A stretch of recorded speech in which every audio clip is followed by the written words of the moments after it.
Y con la parte del diseño, en el curso siempre me gusta darles este pequeño taller que yo también comparto con algunas otras universidades y que lo vendo como taller.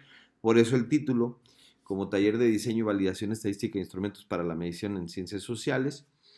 Y bueno, lo que se trata aquí es de cómo aprender a diseñar estos instrumentos de medición, que es parte de la evidencia que estamos comentando. Entonces aquí pues tenemos que tener ciertos supuestos y validaciones de los modelos estadísticos, pues para obviamente poder nosotros tener un instrumento que nos mida correctamente y tratando de evitar errores tanto del diseño de las preguntas como lo que estamos preguntando, como las variables que estamos tratando de medir en el mundo real, o sea, en la investigación de campo, y que a la hora de obtener los datos a través de esas medidas de medición podamos obtener resultados los más reales posibles y con la menor cantidad de error.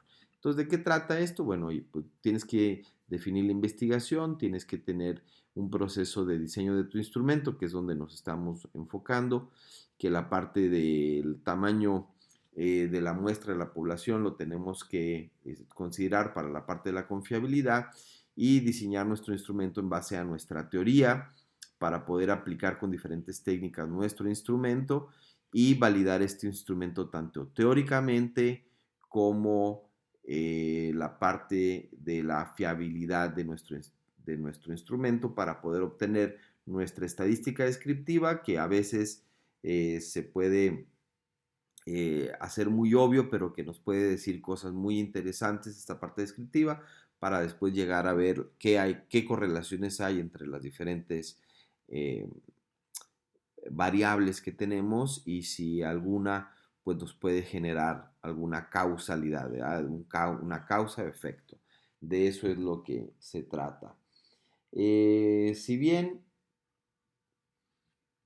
eh, pues obviamente este es nuestro objetivo general, de verdad diseñar este instrumento de medición estadísticamente comprobado, así como la muestra de una población mediante el uso de herramientas de SPSS, pueden utilizar Excel y la parte Google Drive con el Forms, o puede ser otro, puede ser SurveyMonkey, puede ser Qualtrics, hay otras herramientas también de Microsoft que pueden ser para recabar y aplicar instrumentos en línea, ¿verdad?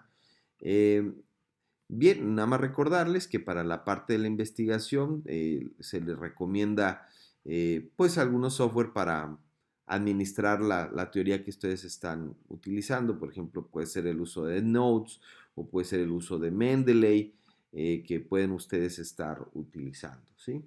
El Scopus pues está en la universidad, lo tenemos gratuito, ¿verdad? Podemos entrar a las bases de datos y podemos entrar a Direct Science o Science Direct y ahí podemos obtener artículos. Ya una vez que tienen su problema definido de la parte de investigación de mercados, pues tendríamos que generar la pregunta de investigación, que es lo que acuérdense que estamos haciendo un storytelling y queremos contestar una pregunta que nos ayuda a resolver o a entender mejor una problemática. Para eso, pues pudiéramos nosotros generar hipótesis para tratar de comprobar, aceptar o rechazar alguna hipótesis y obviamente considerar nuestra metodología, ya sea la cualitativa o cuantitativa. En el caso de nosotros vamos a utilizar metodologías cuantitativas, a menos de que algún estudio en particular, la problemática tenga que nacer para una metodología cualitativa. ¿Sí? Si bien pues nosotros tenemos que hacer una validación de contenido y coherencia de las hipótesis y la tabla de congruencia o matriz de congruencia es lo que a continuación les voy a presentar. Es una tablita muy sencilla, pues este es un ejemplo ya desarrollado anteriormente, ¿sí? Esta matriz de congruencia lo que tiene es estas columnas. Oye, vas a poner aquí el planteamiento, vas a poner tus preguntas de investigación, tu objetivo, qué marco teórico estás utilizando para cada una de esas variables, qué hipótesis son las que estás planteando para esas variables que estás identificando desde la problemática y las variables independientes o dependientes. Esto dependería del tipo de estudio, pero esto sería para un estudio como tenemos variables independientes y dependientes. Esto sería para un estudio de tipo relación lineal múltiple, ¿sí? Lo que se trata de hacer aquí es, si nosotros tenemos en cuenta las variables, por ejemplo, aquí yo estoy hablando de vinculación, obviamente en mi pregunta de investigación debe haber una variable que es investigación, y en mi objetivo pues debo de estar incluyendo esa variable de vinculación a lo largo de toda mi investigación. Entonces, esa variable debiera de estar en cada una de las diferentes etapas de planteamiento, pregunta, objetivo, marco teórico, hipótesis y variables independientes, ¿sí? Porque si no está, si no tenemos esa variable, pues tendríamos una inconsistencia en nuestras etapas de investigación. Entonces, si tú hablas de satisfacción del cliente, en tu pregunta de investigación debe estar satisfacción del cliente, en el objetivo debe estar tratando de alcanzar algo sobre la satisfacción del cliente, en el marco teórico debes estar hablando y consultando variables y teorías de la satisfacción del cliente, y las hipótesis que tienes que comprobar pues tienen que ser sobre la satisfacción del cliente, y lo que vas a medir en tu modelo de estadístico pues tiene que hablar de satisfacción del cliente, porque si no lo tienes pues no va a haber, ¿qué? Pues la congruencia. Entonces esa congruencia es muy importante, ¿ok? Continuando, nos vamos, esa es la tabla de congruencia, la relación del modelo causa-efecto. Bueno, ya habíamos hablado de las relaciones causa-efecto, una variable independiente, un causa, un efecto en una variable dependiente.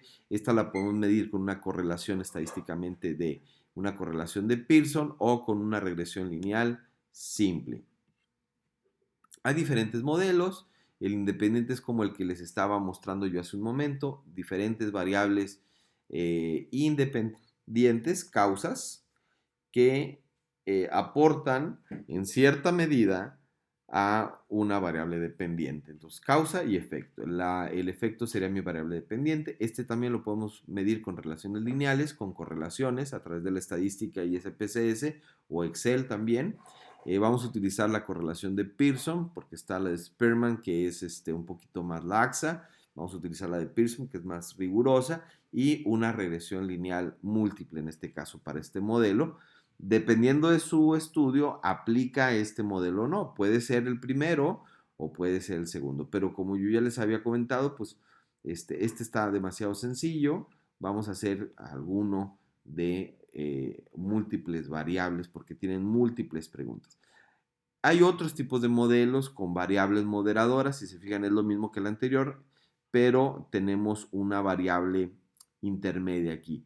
Estas variables causan un efecto sobre esta, pero solamente si están a través de esta, ¿sí? Entonces, ya se utilizan otros tipos de software como SmartPLS o AMOS de la parte de IBM. Entonces, en el proceso del diseño del instrumento de medición, pues hay que generar esos ítems de selección y se utiliza la teoría para generarlos, ¿no? Y vamos a utilizar una tabla de congruencia teórica con el instrumento, y aquí vamos a ver un ejemplo. Y se los voy a enseñar así súper rápido. Está bien sencillo. Este es un artículo de una revista, se baja de Redalic, se llama El capital estructural y la capacidad innovadora de la empresa, ¿sí?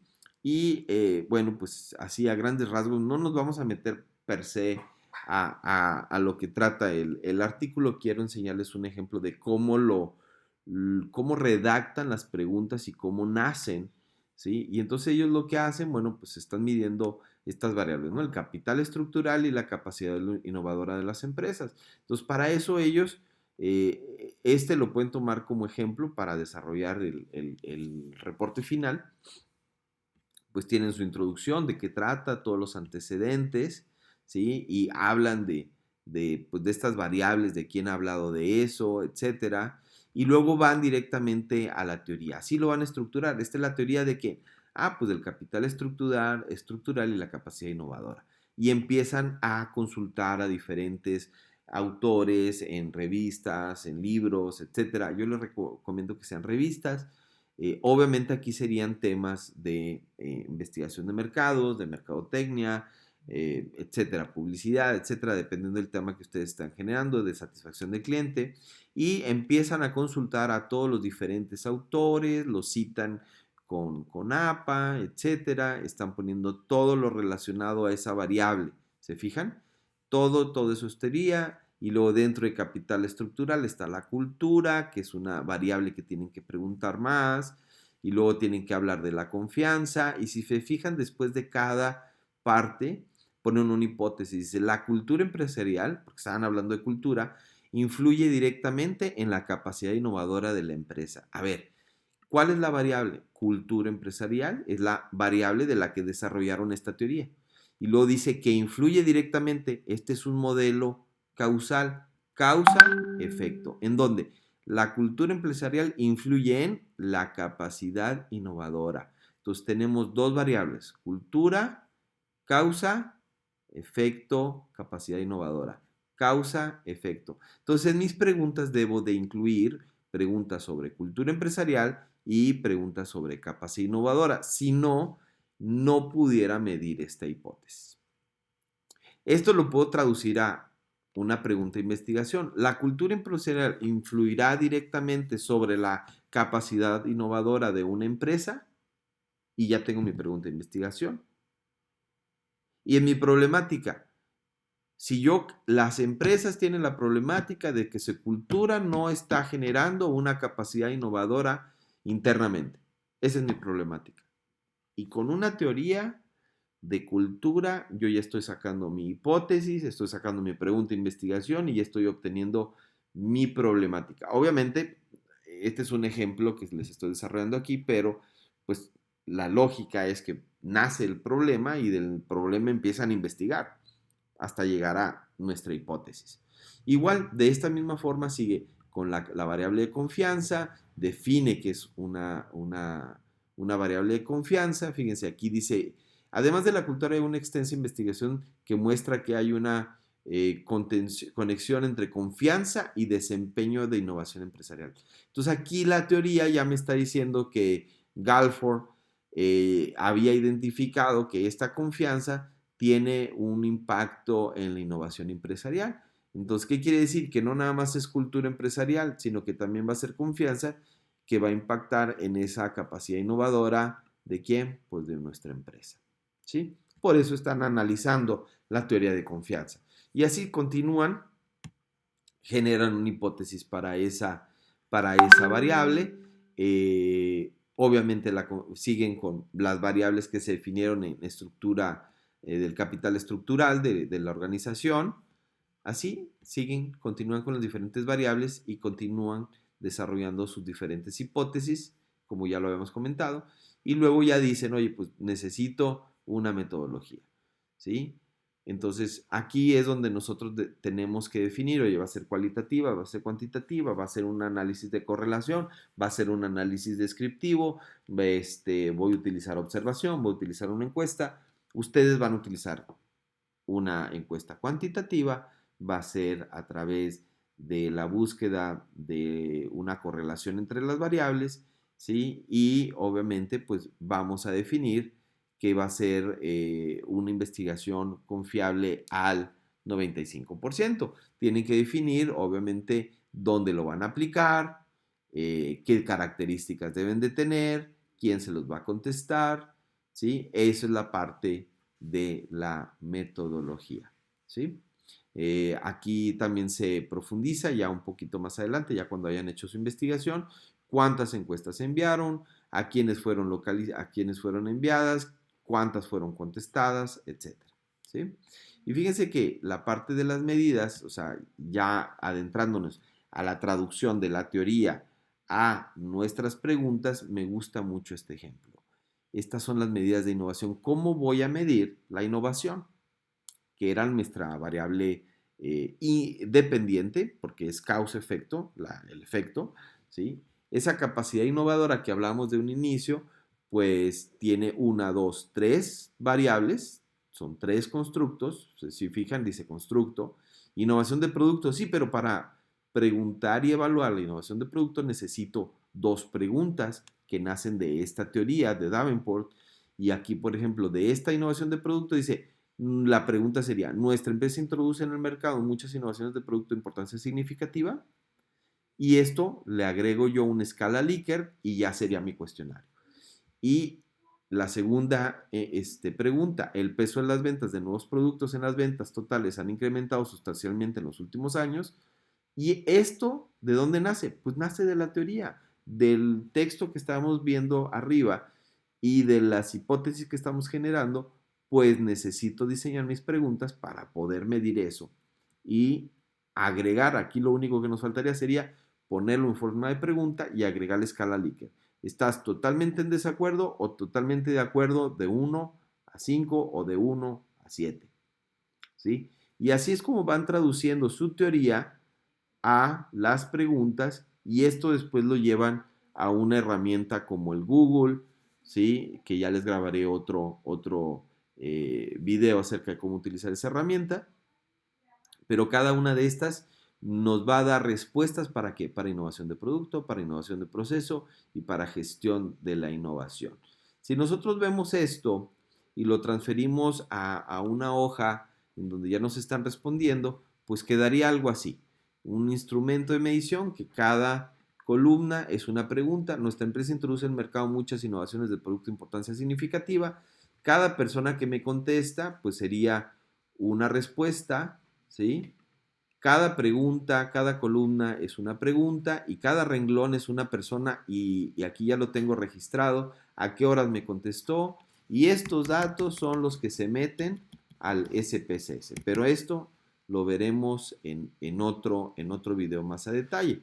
Ahora, ya vimos cómo la tabla de congruencia de la investigación y la tabla de congruencia de la teoría, ¿sí? Esta congruencia en la teoría nos referimos a esta tabla de congruencia. Estoy evaluando este concepto con estas preguntas, con estos autores que dijeron eso. Esa es nuestra tabla de congruencia de nuestras preguntas. Hay que incluirlo, por favor. Y por último, pues vamos también a tener cuidado de lo siguiente, que estamos en un proceso de validación. Es un proceso científico de acumulación de evidencia sobre la validez de un instrumento de medida. Es lo que estamos haciendo al diseñar nuestra encuesta. Tenemos que generar hipótesis, recoger los datos a través del instrumento de medición, así como les dije, se genera la encuesta en línea, se bajan los datos en el Excel como yo se los había mostrado y luego necesitamos analizar los datos. Pero debemos de tener en cuenta que debe tener validez. Debe de medir lo que se pretende medir. No vas a hacer una investigación sobre satisfacción del cliente y luego después no preguntas sobre satisfacción del cliente y nomás hablas de la rapidez de atención, ¿sí? Entonces debe de medir lo que se pretende medir. Tiene que ser relevante, debe de recoger información directamente relacionada con el atributo que se pretende medir. ¿Qué quiere decir esto? De la teoría que ustedes están utilizando, ahí vienen las variables que deben de medir. Si no miden lo que se pretende medir, por ejemplo, como el ejemplo que veamos de capital estructural, si no miden la cultura y no miden la confianza, pues no van a medir el capital estructural. Y tiene que ser representativo, recoger información sobre todos los aspectos que desean evaluar y sobre todo de la teoría y del campo. O sea, representativo de la población, de la muestra y deben de utilizar las preguntas correctas para preguntar lo que deben de preguntar a quienes le deben de preguntar. Por eso debe ser representativo. Bueno, esta es la parte del diseño de investigación. Esto es lo que se pretende para esta etapa. Espero que esto les haya ayudado. Saludos, que estén muy bien y grabaré más adelante otros videos de la parte estadística.